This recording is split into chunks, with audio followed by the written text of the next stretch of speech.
Welcome to the Quit Vaping podcast, the podcast designed to make you a non-listener.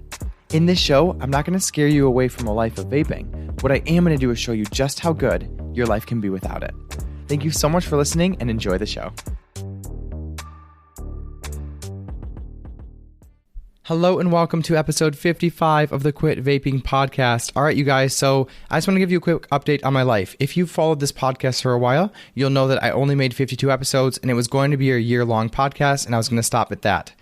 But after doing this for 6 more months, I realized a couple things. One, I really want to have people that are testimonials come on and do testimonial episodes, so that is today's episode. 2, I can always teach and go further on this material because it far extends just the Quit Vaping. And 3, my tools are always changing and getting better, so I feel like I can just keep doing this podcast and do weekly episodes on what's changing. So here we are today. Welcome back to the podcast. I will be releasing more episodes. I think I'm going to do weekly like I was before. So welcome back and welcome to today's first testimonial episode with my very first guest, Angela Dinnell. I really hope you guys enjoy this episode, and I hope you get a lot of value from hearing how other people are applying and embodying this work. Yeah. Awesome. All right. So this is super informal. So I just want to hear about your experience, but I do have some basic questions, and however it comes out is fine. I think that we're going to have no problem flowing with the conversation. Okay. Cool. You So got it. welcome to the podcast. So this is Angela, guys. Do you want to just introduce yourself and say hi and tell them anything that you think is interesting or relevant or whatever you'd like to share? Hi, I'm Angela Dinnell. I'm a recent ex-vapor. What's relevant is that I have been a vapor for probably, 14 years or longer, since whenever vaping was born. So this is huge for me. I'm so happy to be here. And I just really want to delve into it and kind of explain why this program is going to be a game changer for anybody who actually wants to quit. Cool. For reals. All right. So tell me about your backstory with nicotine, just whatever you're comfortable sharing. Yep, I'm comfortable with all of it. I started smoking cigarettes, so I'm 44 years old. I started smoking cigarettes in high school, probably grade 9. I became addicted very quickly. I found myself going out to the high school smoke pit, which used to be a thing for those of us who are old enough. They have the vaping bathrooms by now. myself. Yeah, but like when you're going to this high school smoke pit by yourself, when you're not going with friends, that's when you know you're addicted because you gotta go. That happened probably within 6 months of me trying smoking. And the reason why I tried cigarettes in the first place is because I felt like it was what everybody was doing and it was the cool thing to do. And I was not capable of like inhaling. So I made it my mission to learn how to inhale a cigarette so I could show them. Idiot. Anyway, so I go on to be a smoker for many years and I had a love-hate with it. I felt like I was a great smoker. I used to always say that. I don't even know what that means, but I got pregnant and I quit the very day I found out.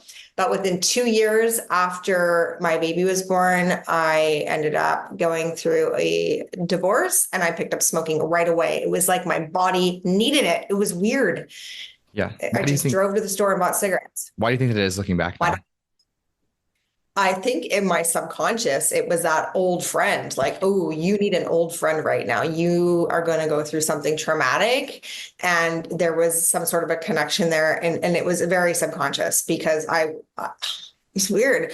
You haven't smoked for years. It's not like you're going through any kind of withdrawal or cravings, but like, I think I was a child of trauma. And that's one of the reasons why I gave into smoking in the first place. I just think that it was a trauma response and that I knew that I was going to need something.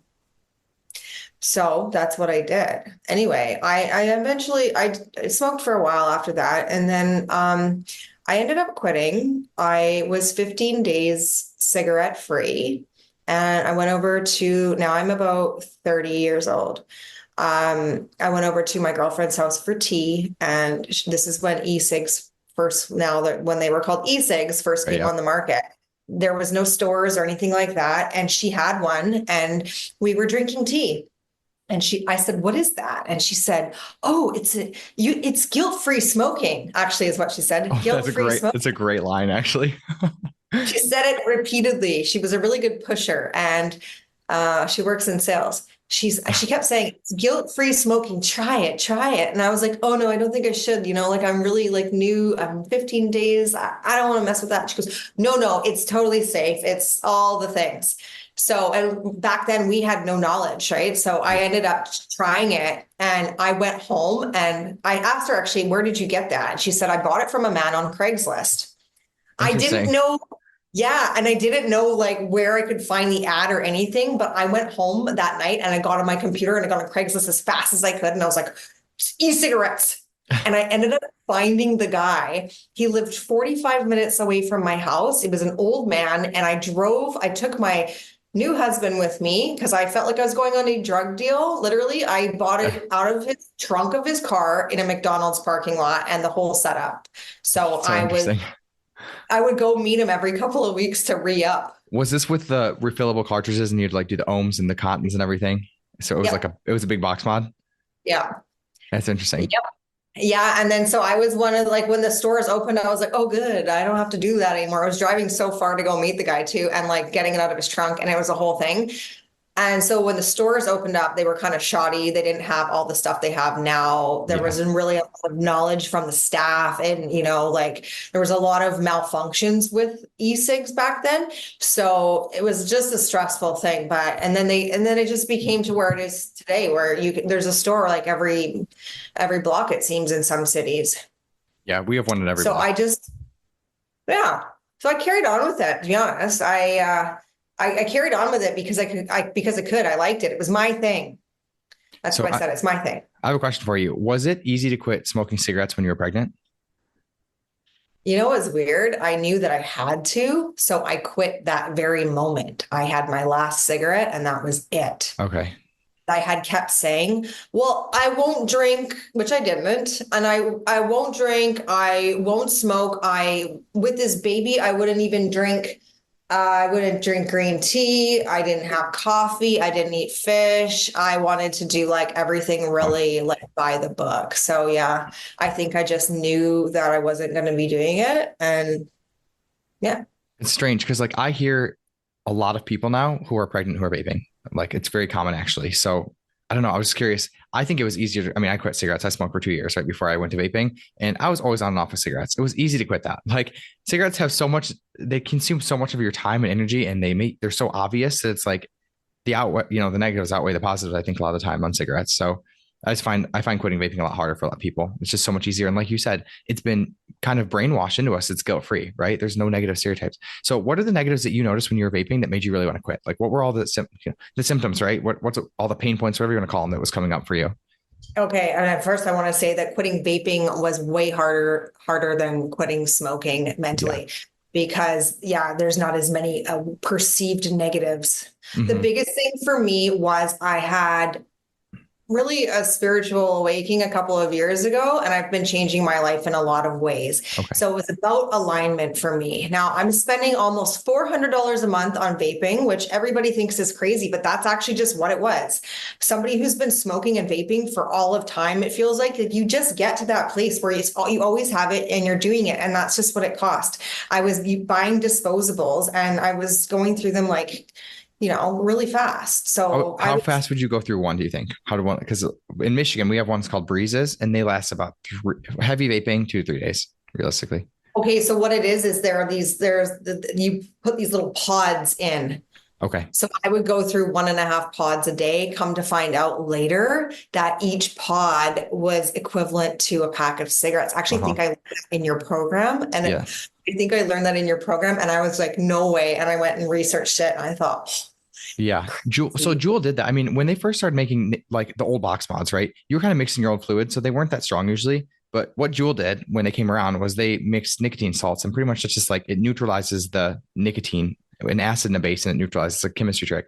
So you can smoke way more than you ever were. I mean, there's kids that are like back in the day, and now I'm sure they're still out there. We're 13, 14 smoking 2 packs a day. It's like it's crazy. So, and you don't know, you have no idea how much you're taking in, right? Just you have no idea until you actually start researching it. It's just there's no education around it, and we're being told that it's guilt free, and it's like, yeah. So, what were all the negatives?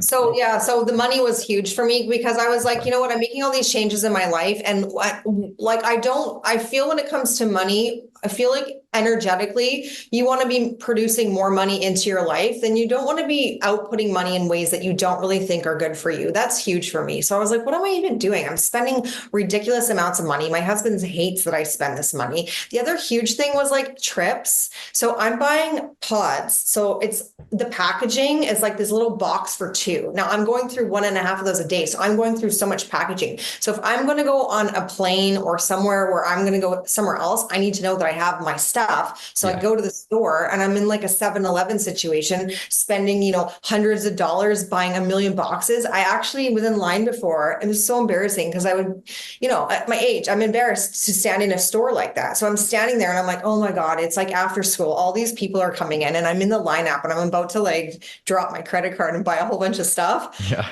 And, everybody's getting Slurpees.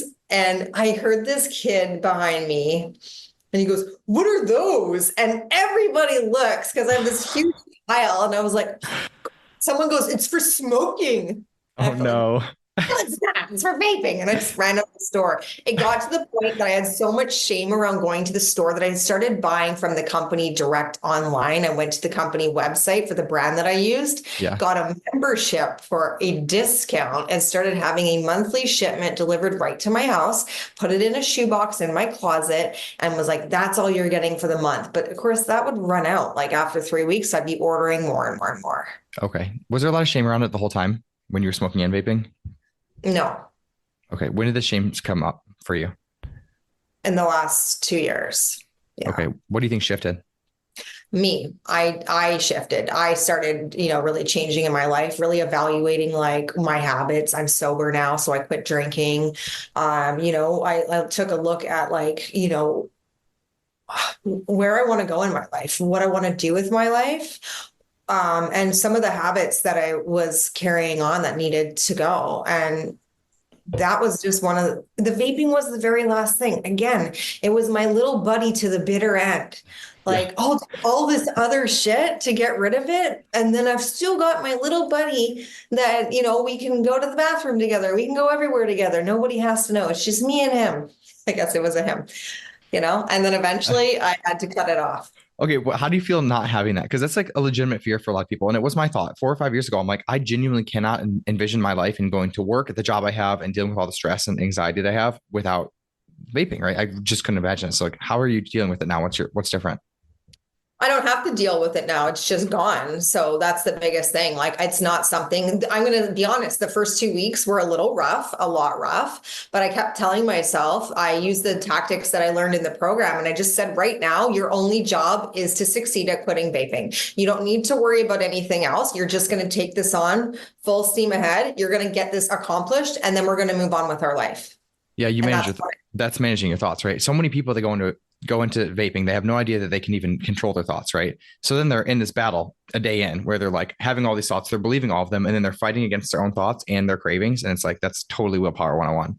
So on the other side of it now, do you feel like you need any kind of emotional crutch or any kind of substance to rely on? Or like what's changed about your emotions? Because that really is the sticking point for so many people. It's like they need this thing to survive. So like, how are you surviving right now without it at all? It's just gone. Yeah. Like, that's what I really loved about your program, was really tapping into understanding that it is okay to just have an emotion and sit with it and be an adult and deal with it and, name it. What am I feeling right now and why? It's not like, oh my God, I need something. I'm upset. I'm stressed. I'm this, I'm that. I better go have, whatever. I don't need anything at this point. There was a little point in the beginning where I think naturally, because I quit alcohol and vapes, where my body naturally wanted to go towards sugar. But I'm also somebody who works out every day. I really care about my figure. I care about how I look. So I'm not going to go down that road. So instead, it's just that reminder. And it's everything I learned in the program to be like, hey, you actually got this right now. Just take a moment. So instead, I'll go for a walk, or I'll journal, or I'll do something that is in my toolbox now, which is a bunch of healthy habits that I do instead. Okay. Do you have any cravings coming up to ever vape again? Or is that even a thought that crosses your mind? Just curious about that. No. Cool. So I want to ask, like, is there anywhere in your life, because I've been teaching this a little bit differently as I kind of evolve with these tools, I'm just trying to figure out ways that resonate with people more. So I'm always open to changing. I think it's important, but like, is there ever a time that you want to, like, I don't know, I always use like the term cigar, but I don't think most women smoke cigars. But like I went to a networking event like 3 or 4 months ago, and it's like this all guys networking event. It is a cigar bar. They're all smoking cigars. I'm like, I'm gonna smoke a cigar. It's part of the thing, right? So I took a few puffs, hang out, whatever, put it back. It was not a big deal, right? And then like over the last 6 months or so, if I'm at a bonfire and I'm like, someone's vaping, I'm like, that looks good right now. I'll sit in, check with my body, check with the emotion. I'm like, I'm okay. And then if I still want to do it, I'll do it. And I'll just leave it at that. So like, is there ever a point where you want to have like a more healthy relationship with any substance or nicotine or anything like that that's not completely abstinent? No, just because for me, a 25-year battle with it, I think, I'm much older than you are. And it's just not something that I want to like what I work so hard to let it go. And I'm going to tell you something. Why this program works, why it's different, because that's a good question. How is this quit different than other quits? And I have thought about that so many times. With other times that I've quit, I've used the doctor prescribed pill, which is, I can't remember what it's called, but Cymbalta or something like that. it's pretty common. It makes your stomach hurt really badly and it gives you really bad dreams. And it's really just an awful medication to be on. But what it does do, it does work. It makes those cravings go away. But I would also wear a patch too. So I was like, I didn't believe in myself. I needed all this armor, all these supplies to help me get off the drug. But then what it was I didn't do the work. I used other things, which they do help, but it lands you right back in vaping 6 months down the road when something bad happens again. Yeah, exactly. So this was the difference. I did the work. I sat with my emotions. I went through the trenches. I cried. I had some shitty fucking days. I'm going to be honest with you. During the first 2 weeks, there was some times that were pretty hard where it was pretty dark, pretty scary. Well, how'd you get through it? How'd you get through those dark times though? Because a lot of people, they give up, and then I'm just curious. I went to bed on one of the days. I literally went to bed because if all else fails, go to your bed and stay there for the rest of the day. Seriously, if you are having the worst day ever, just get to your bed and it will be okay the next day. Other days I went for walking is huge for me, drinking a lot of water, changing your emotional state. So getting into water, going to a pool, we would do that a lot, go to a hot tub. It might seem silly, but it actually works for quitting drinking too, doing cold plunging. Well, that makes sense. Yeah, for dopamine. They have all these studies. Yeah, it helps to change your emotional state. So even just like if in this moment I'm standing here and I'm feeling like this and I don't want to feel like this anymore, I will go and stand somewhere else. I will go and get in my car and drive somewhere else. Now I'm in another situation. Now I can, you know what I mean? You can let that go. Yeah. You're not wallowing in it. You're not sitting in that space. Yeah. What are the breakthroughs you had from taking the course? Because you're like a dream student, honestly. I mean, most people that take the course, I've had a bunch of people go through it. People will either call me like you and they're like, oh my God, it's amazing. Or they'll just go no show. And then I have to like follow up with them over and over again, like get them in the community. And I can tell that they kind of dropped off and like you applied everything, right? That's why it worked for you. I can tell that you've applied it just from how you're embodying it. So that's what I always tell people. Like if you show up and do the coursework and actually apply it, you're not going to have an issue with quitting if that's what you want, you know? Yeah. So that's the same thing with quitting alcohol or drugs or anything else. You need to be ready. You have to want it. You need to have the desire. My desire was so strong. I was like, I'm going to get this is the last thing and I'm going to get it out of my life and I'm going to do whatever the hell it takes. And that's when I found your program. It's almost like it was sent to me. You were vibrationally ready for it, right? Totally. I agree with all that. Yeah. Yeah. Yeah. So and I was like, oh my gosh. And just listening to you, it just makes so much sense. But like it's like having a third party look into your situation and just tell you like, hey, this is what it is. And you're like, oh yeah, duh. Never thought about it like that. It was just so many like, duh moments where I'm like, what is this guy? He's just like genius. He's just saying all the things that I need to hear. And it's really helping me to open my mind and shift my mindset where I'm like, you know what? It's actually stupid if I don't do this right now. So that's the place I want to get. I always tell people if they're quitting and the negative emotions are more powerful than the positive, they're not ready to quit yet. We need to figure out why you're dreading this so much. And it's always that I have a bunch of belief systems. My life's gonna be worse without it. I can't cope. Like it's always that you have a bunch of belief systems that aren't true, right? We have all this programming in us about nicotine. Like no one desires nicotine naturally, you know, just like caffeine. Like, but we have all this programming. You know, I watched my grandpa from 2 years old drink coffee every single day, and he says that's what makes you a man. He was like in the war, and then my dad smoked cigarettes. So like it's just about it's not like about shame. I think you have to drop all the shame and everything that we feel about being out of control. That's the first step. Drop all that shit. And now we have to look with curiosity and compassion about why we're doing what we're doing. What are we thinking and believing about this substance? What's going on in our body? Nobody is being taught emotional education. I know it sounds silly, like grow the fuck up and feel your emotions, but listen, I have a 4-year in psych from a pretty good university. I also worked in a psych hospital and I got therapy before. I never learned about the emotional stuff tied to substances. It's like, that was mind altering to me when I learned about that in coaching. I'm like, how is this not common knowledge? One of the things that you said repeatedly through your podcast and in the program that really was huge for me was that your thoughts are optional, which is again a duh moment, Kind of, right? right. But then you're like, because I still get coaching, right? Like I've been in this for 3-4 years. I'm paying for get coaching because I have thoughts in my mind that don't feel optional. And my coach is like, hey, and I will spend like a whole 30-minute coaching session with one thought. Just like, and at the very end, I'm like, oh my God, that's a thought. And he's like, yeah, so I've been trying to say, I'm like, no, to me, it was a fact all the way up to this point. You could not change my mind, right? It's crazy. It's frustrating. It's very simple, but like actually going through and doing that work. That's why it's so important. Like you did the exercises, right? If you sit down and write out all the thoughts you have about vaping, it's uncomfortable. Your brain doesn't want to do it. Half of them, you're going to be able to call BS on in moment one, right? I think a lot of people come from they're a victim standpoint when it comes to any kind of substances at all. And that was me for a lot of years. And so I feel comfortable saying that. But the victim standpoint is that I have no control over this. This has me. It has taken me. I have no power. Yes. So I just came to a place in my life where I was like, that's actually not true. That's a false belief. And it's keeping me in a low vibration. It's keeping me stuck. Yeah. So I have a question for you because you're abstinent off alcohol. Did you ever do AA or did you just drop drinking as well? I quit drinking as well as drugs and vaping and poor spending and shitty eating. So you didn't go into any AA or NA or any of the programs. Cool. Yeah, I don't think those are the best way to do it. I think they're outdated, honestly. Like to admit that you're powerless is actually a fundamental error in thinking that's going to create. I don't want someone to stop vaping for life because they're scared of it.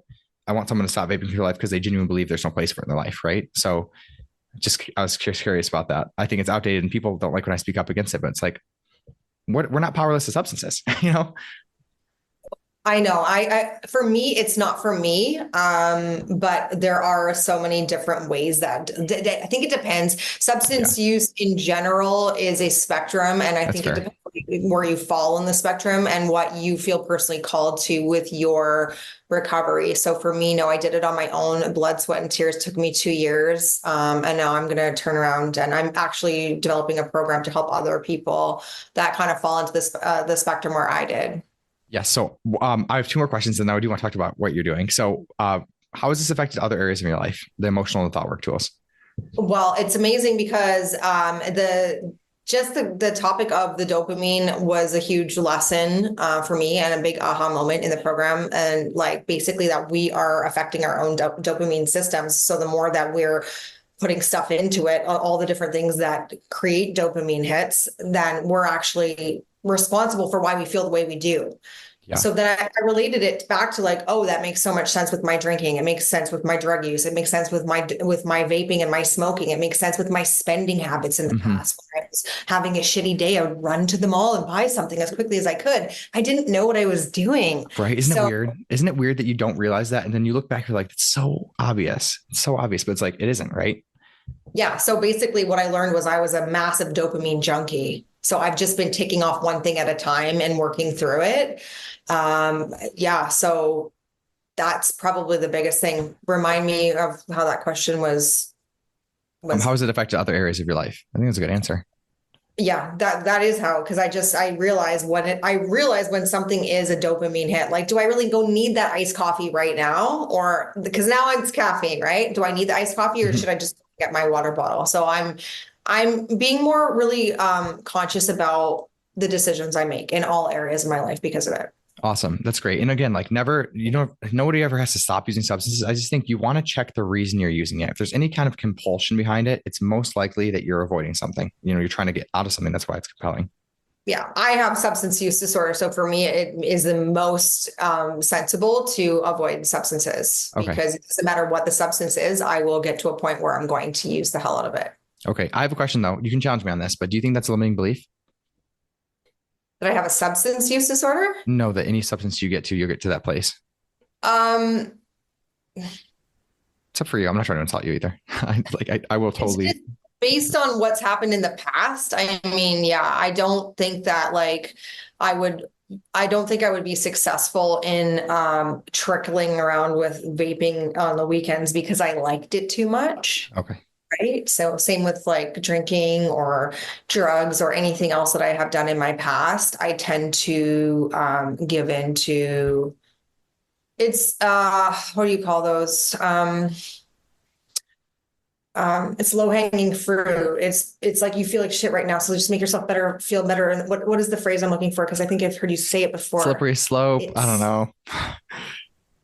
it's just taking the easy way out. I will, because you know what I mean? I would have taken the easy way out so many times. Like, oh, I've had such a hard day. Oh, let's just go have a glass of wine. Or I could go home and actually sit down and think about why the day was hard and how I could make tomorrow better, right? Like, I don't think that for me, it's a limiting belief. I think it's a sensible decision at my age and with where I Okay. want to go in my life. I Yeah. appreciate that perspective. I really want everyone that goes through my program to have their own autonomy on deciding that. I was just curious. And it's because you're a coach too. So I'm like, I'm just curious what you think about that.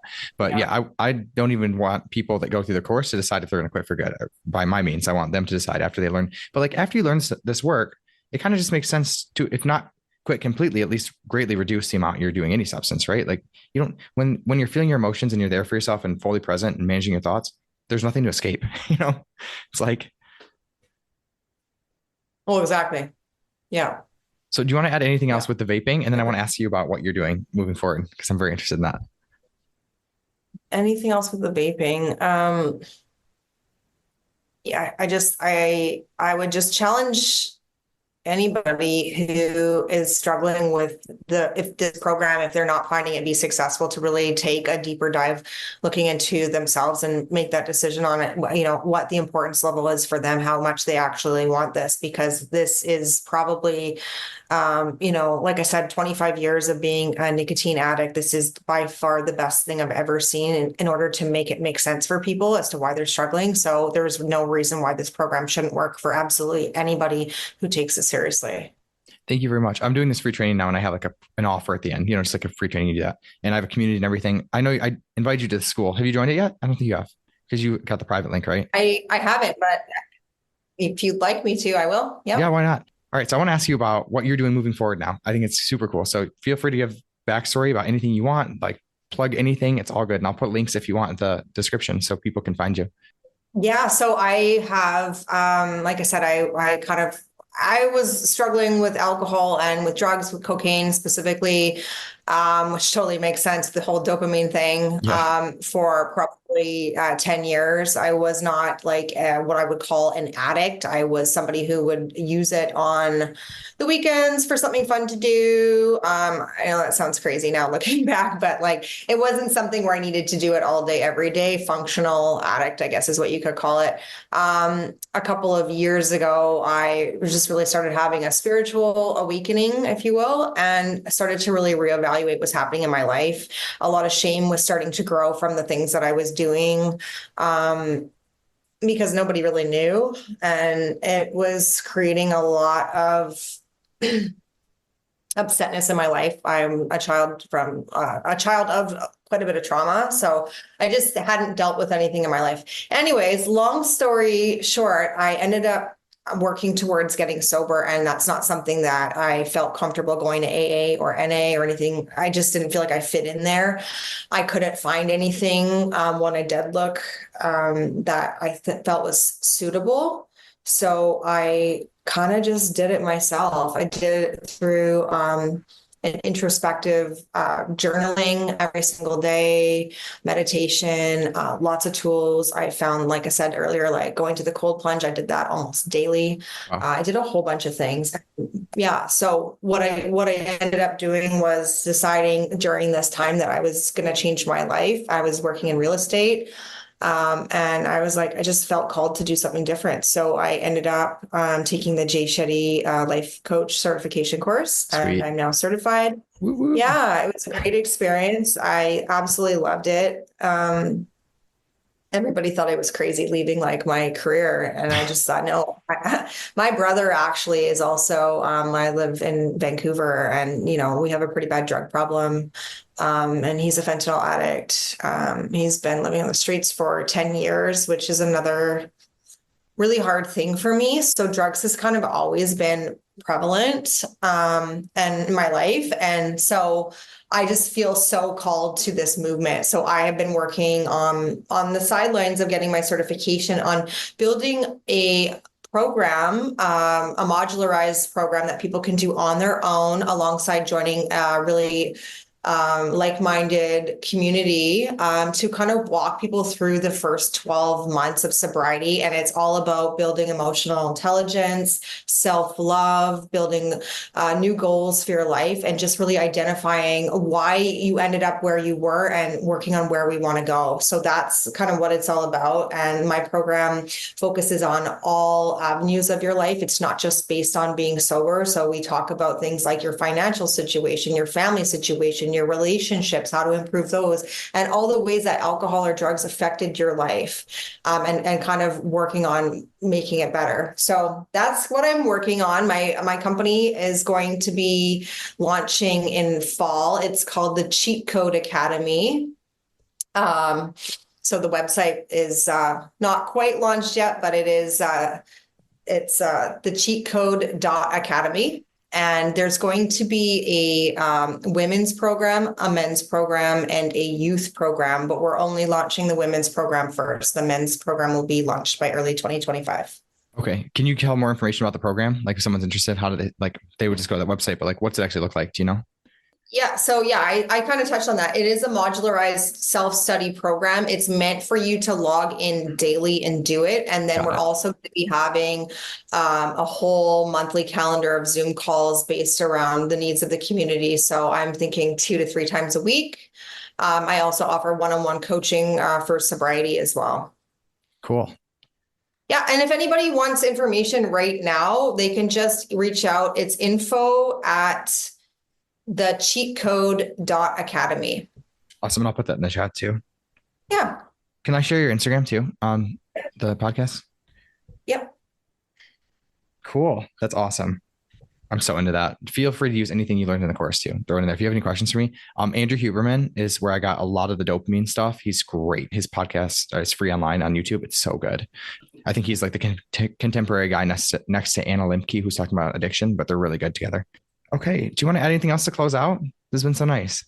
No, I just thank you. I appreciate you. I absolutely love what you're doing. And I know you're going to make such an impact on this world and never stop with this program. Keep it going. You too. Thank you. And I won't, but you were also give yourself so much credit because seriously, you showed up and did all I didn't even know you. You know what I mean? You bought it. And then like a week later or 2 weeks later, you're like, I have to talk to you. She reached out to me and she's like, I have to talk to you. Like you're a dream client. You did everything. You did all the exercises. You clearly embodied the work like within a couple of weeks. So like, you're right. If you are ready to do it and put in the work, you're going to get the result. It's guaranteed, right? But just make sure that if you're on the fence or you're thinking about it, like you're just ready to get a little bit uncomfortable. But uncomfortable doesn't mean difficult, just uncomfortable, you know? So. That's where change happens, right? Mm-hmm. Yeah. All right, guys, I really hope you enjoyed this first guest episode with Angela Dinnell. I think I'm going to do future episodes with other coaches, and we're just going to keep making more episodes moving forward. So there will be so much more content. Please stay tuned for more episodes. And remember that this information will help you far beyond the scope of just quitting vaping and or creating a healthy relationship with nicotine. If you guys are interested in this material or the course that Angela was talking about, you can sign up for my completely free training I host every week on Thursdays. And if you can't make the training live, you'll be able to get a replay sent to your inbox and you'll be able to do that preliminary training. And then at the very end of that training, I will offer you to join my course and community with a very special discounted rate. I'd love to see you there. Thank you so much for your time. You was kind, you was smart, you was important, and I will talk to you on the next episode. Have a wonderful day.